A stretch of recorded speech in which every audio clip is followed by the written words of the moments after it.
नमस्कार, आप देख रहे हैं 4 PM। मैं हूं आपके साथ सिमरन। लोकसभा चुनाव में भले ही अभी समय बचा हो, तारीखों का ऐलान ना हुआ हो, लेकिन तैयारियां जोरों पर हैं। राजनीतिक दल लगातार प्रचार प्रसार में जुट गए हैं। चुनावी जनसभाएं भी होनी शुरू हो गई हैं। अब इस बार के लोकसभा चुनाव को साधने के लिए सत्ताधारी दल के साथ साथ अन्य विपक्षी दल भी लगातार जनता के बीच पहुंच रहे हैं। लोकसभा चुनाव को साधने के लिए चुनावी वादे भी किए जा रहे हैं। एक तरफ भाजपा अपने पुराने वादों को भूल करके नए नए वादों के साथ जनता के बीच में जा रही है। वहीं दूसरी तरफ विरोधी दल यानी कि इंडिया गठबंधन में शामिल नेता भी जनता के बीच में जा रहे हैं। जैसा कि आप जानते हैं कि हमेशा की तरह इस बार के चुनाव में भी सभी राजनीतिक दलों की निगाहें उत्तर प्रदेश की 80 सीटों पर हैं। ऐसा माना जाता है कि इस प्रदेश से जिस दल की जितनी बढ़त होगी, उतना ही फायदा उसे सरकार बनाने में होगा। या यूं कहें कि उत्तर प्रदेश की सीट ही ये निर्धारित करती है कि देश का प्रधानमंत्री किस दल का नेता होगा। खैर, उत्तर प्रदेश की सियासत में भी खूब गहमा गहमी है। सभी दल अपना प्रचार कर रहे हैं, साथ ही विरोधी दल की जमकर के आलोचना भी कर रहे हैं। ऐसा हो भी क्यों ना, लोकसभा चुनाव नजदीक है और सियासी गलियारों में हलचल भी तेज हो गई है। इन हलचल के बीच ही भाजपा की टेंशन काफी बढ़ती नजर आ रही है। ऐसा इसलिए क्योंकि मणिपुर से शुरू हुई कांग्रेस की भारत जोड़ो न्याय यात्रा इन दिनों उत्तर प्रदेश में है। यात्रा के जरिए भले ही कांग्रेस का कहना है कि वो लोगों को एक कर रहे हैं, लेकिन इस न्याय यात्रा के जरिए कांग्रेस नेता राहुल गांधी से लोगों की उम्मीदें बढ़ती जा रही हैं। जी हाँ, अब भले ही सत्ता में भाजपा की सरकार है, लेकिन कांग्रेस की न्याय यात्रा में बढ़ती भीड़ ने भाजपा समेत पूरे एनडीए गठबंधन की नींद उड़ा दी है। आपको बता दें कि यात्रा उत्तर प्रदेश में दाखिल हो चुकी है। इस दौरान राहुल गांधी लोगों से मिल रहे हैं। ऐसे में राहुल गांधी अपने संबोधन में न्याय और हक की बातें कर रहे हैं। राहुल गांधी ने पदयात्रा के दौरान लोगों से मिलते हुए उन्हें संबोधित किया। इस दौरान उन्होंने कहा कि 1 साल हुए हैं मुझे भारत जोड़ो न्याय यात्रा शुरू किए हुए। मैं कन्याकुमारी से कश्मीर तक पैदल गया। 4000 किलोमीटर की इस यात्रा में हजारों लोगों से मिला। आपने देखा होगा कि लाखों लोग उस यात्रा में चले। यात्रा में कोई गिरता था, धक्का लगने के बाद तो भीड़ एकदम उसे उठा लेती थी। भीड़ उसकी रक्षा करती थी। किसान आए, मजदूर आए, छोटे व्यापारी आए, बेरोजगार युवा आए। उन्होंने अपनी बात रखी। उनके दिल में जो दर्द था उसके बारे में मुझसे अकेले मिलकर के बात की। साथ ही राहुल गांधी ने क्या कुछ कहा, आप वीडियो में देखिए। इस देश की मैं आपको शक्ति बताना चाहता हूं। जैसे अभी मैं यहां आया, मंदिर में मैंने मत्था टेका, गंगा जी का प्रणाम करने आया हूं मैं। उसके सामने, गंगा जी के सामने, मैं यहां अहंकार से नहीं आया हूं। मैं सिर झुका के, सिर नीचे झुका के ऐसे मैं गंगा जी के सामने आया हूं। वैसे ही जब मैं भारत जोड़ो यात्रा में चल रहा था, मैं सिर झुका के जो भी मेरे सामने आता था, मैंने अपनी टीम को कह दिया, आप इनसे पूछिए।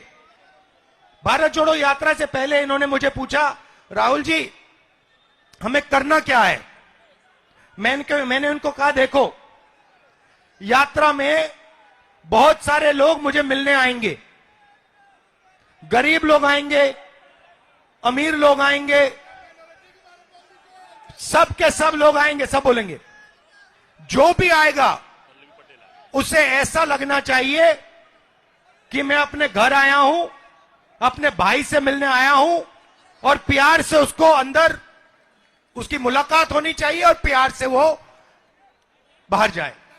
अब राहुल गांधी भले ही न्याय यात्रा में नफरत को मिटाने की बात कर रहे हो, लेकिन कुछ भाजपा समर्थकों को इससे भी दिक्कत है। तभी तो जहां से राहुल गांधी गुजरे, वहां इन भाजपा समर्थकों ने नफरत का रूप दिखाना शुरू कर दिया। जी हां, ऐसा हम इसलिए कह रहे हैं क्योंकि राहुल गांधी की भारत जोड़ो न्याय यात्रा का पहले राम भक्तों ने विरोध किया, अब भाजपाइयों ने उस रास्ते को गंगा जल से धोकर शुद्ध किया जहां से राहुल गांधी गुजरे थे।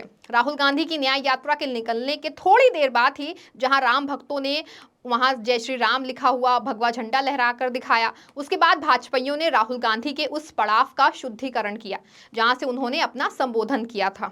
राहुल गांधी की भारत जोड़ो न्याय यात्रा शहर के गोदौलिया चौराहे पर कुछ देर ठहरी थी। इस दौरान राहुल गांधी ने वहां अपना संबोधन किया था। इसके बाद जैसे ही यात्रा आगे बढ़ी, वैसे ही वहां पहले से जुटे हुए भाजपाई पहुंच गए और गोदौलिया चौराहे को गंगा जल से धोना शुरू कर दिया। क्या कुछ हुआ, आप खुद देखिए।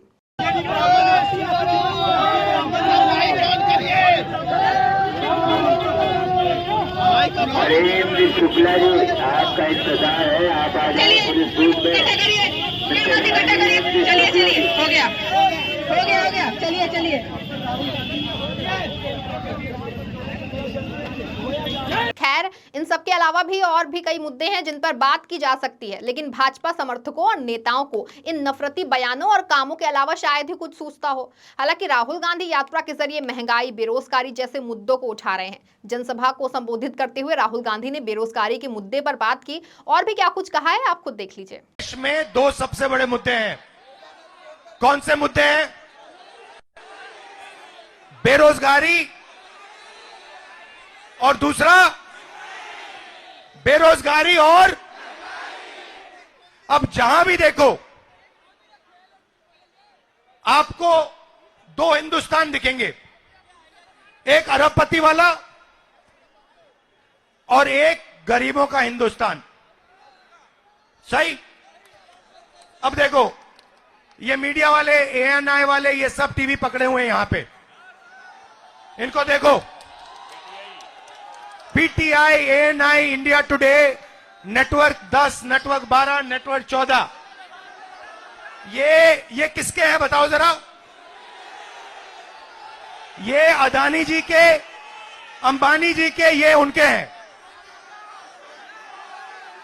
अब ये इनका